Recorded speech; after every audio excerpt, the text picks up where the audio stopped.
Early this morning, the European central banks came out and they cut their interest rate, like kind of like our Federal Reserve does. So what I want to show you guys is how this news might have some rollover effect to the U.S. So I want to go over to Rick Santelli at CNBC because this is the headlines that you probably woke up to today, and you're probably wondering, well, what is this going to do to the U.S.? So let's go over to CNBC. Let Rick Santelli explain all this to you. So take it away, Rick. And for this video, my name is going to be Joe. You understand here in a minute. Hi, Joe. Yes, non-farm productivity, maybe the special sauce in the U.S. economy, expected to be up unchanged, comes in at up 0.2%. Definitely better than expected. Rear view mirror, not revised yet. It was up 0.3, up 0.2, even though it's better than expectations. That's still the weakest since the first quarter of last year when it was a negative 0.3%. Unit labor costs come in a bit light. 4.9 expected, 4% arrived. Last month's 4.7, at least up to now, is still unrevised. That is labor costs. So I'm going to interrupt him as he goes through so you guys understand what he's talking about. So how much we're paying or how much companies are paying employees. Labor costs went from 4.9 to 4. That means less wage pressures right there, though. That's good to fight inflation. Number one. How does that figure in? Well, obviously 4.7 last month. It was higher, and that was the highest level going all the way back to the first quarter of last year. Now let's look at the trade balance, shall we? On trade, expecting minus 76 billion, comes in a little lighter, minus 74 billion, and a revision takes minus 69 and change down to minus 68. Initial jobless claims up 8,000 from a slightly revised 221,000, which leaves it at 229,000. So what he just said is how many people unemployment claims. So how many people are claiming for first-time benefits when it comes to that. Now, here's where it gets interesting. He starts talking about, now, you got to remember it's an election year. Okay, so here's my forecast with a lot of things. Oil prices are going to start coming down or come down quite a bit. That's going to help on the gas prices, which is going to help inflation tremendously. Is this kind of set up, kind of, sort of? Well, listen to what he says, and it's kind of, he insinuates on something, so I'll let him take it from here. Which, oddly enough, is enough to make it the highest level since the first week in May when it was 232,000. So 229, 232 comp first week in May. On continuing claims, it remains under 1.8 million again, 1,792,000. Last month's slight revision, almost right on top of it, 1,790,000. It just amazes me how steady these are. And when we continue to think about quits, job openings, and some of the other metrics that are involved in the labor market, even though these initial continuing claims are considered some of the most relevant real-time information describing the labor market, it certainly seems at odds with some anecdotal evidence that's actually moving up on the food chain from anecdotal to more significant. I question sometimes some of the accuracy of how states report and whether this ongoing number and how tame it's been at these low levels, how accurate it really is. As far as the press conference, of course, I can't tune in to Christine Lagarde, but I can see that we have a little extra helping of volatility. Interest rates have been moving around quite a bit, but as we hover here right under 429, we are basically up, 1 basis point on 10s. 2s at 472 are about unchanged on the session. And as much as everybody wants to... Here, let me stop right there. This is also, let's have a little learning session right through here. This is what they call the inverted yield curve. It's when short-term rates, right through here, the 2-year Treasury has higher yields than like a 10-year. So in this, what this means is you can invest in a 2-year Treasury and get 4.7% on your money, or you can go all the way out to 10 years and get 4.2.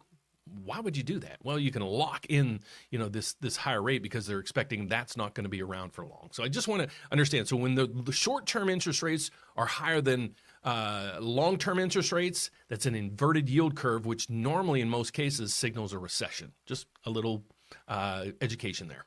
To discuss the ECB and how everybody's running at different speeds with regard to their economies, I personally think that this opens the door to potentially bring our percentages of an interest rate cut maybe closer, or maybe September move higher, but maybe even a little bit closer. Why? Even though I think there's sticky inflation around the globe, and especially in the U.S., and especially in energy, I think the asymmetric approach to the investment community based on being led by central banks continues to underscore the easing side of the equation. I think that will be gravitated to based on the ECB's actions today. Becky. So I hope you got a gist of what he was saying. So now let's really dig into the details. So the headlines that you're seeing right through here is investors don't want a strong economy. They just want rate cuts. And then the ECB cut rates, and then U.S. weekly jobless claims top estimates. So we just covered all three of those.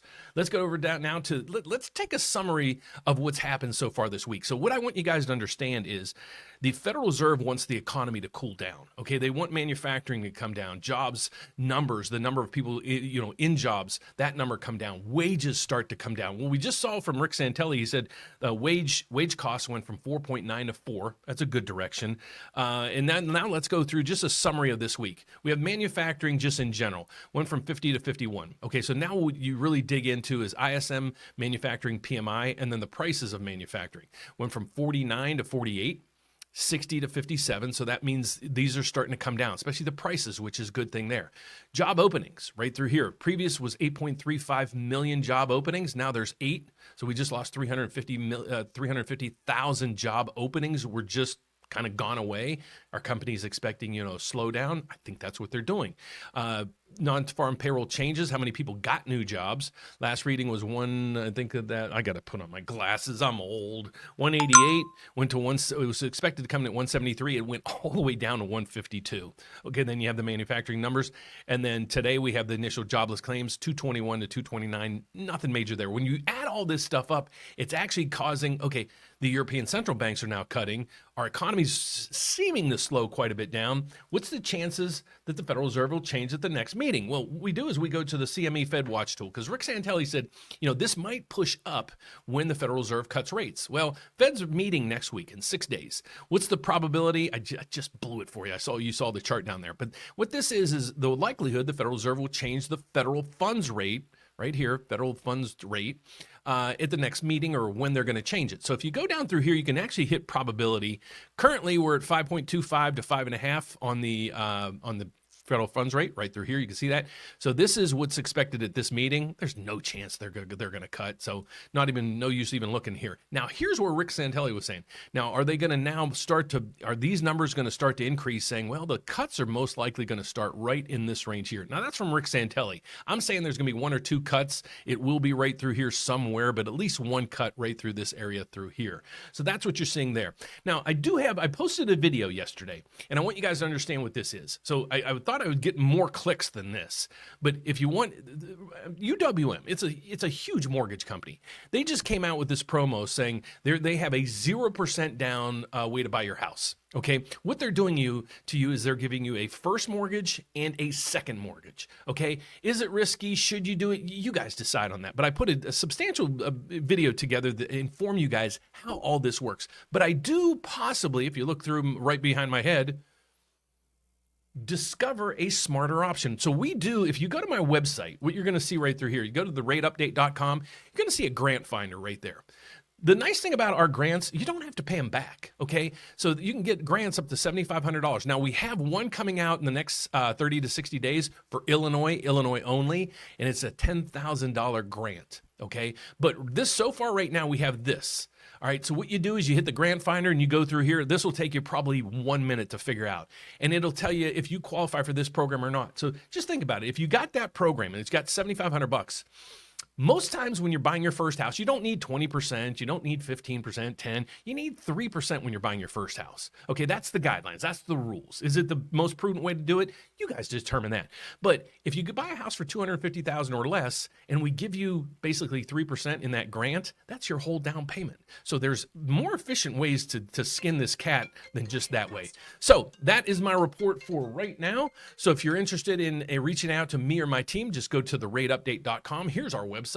Like I said, the first step to do is click the grant finder right through here. But if you want to get on your way to applying for a home, seeing if you qualify in today's market, you hit the apply now button. Okay. But if you're out there and you're like, Dan, can I just call somebody like somebody just tried to call me just now? Well, yeah. you can actually scroll down right through here. And what you're going to find is our 800 number as well as my email address. So you can find that right through there. You can see 844-775-5626, or you can reach me at dan@therateupdate.com. So I will be giving you a closing bell later this afternoon. But right now in the MBS market, we're seeing the MBS quotes right now, or the MBS market is down 8.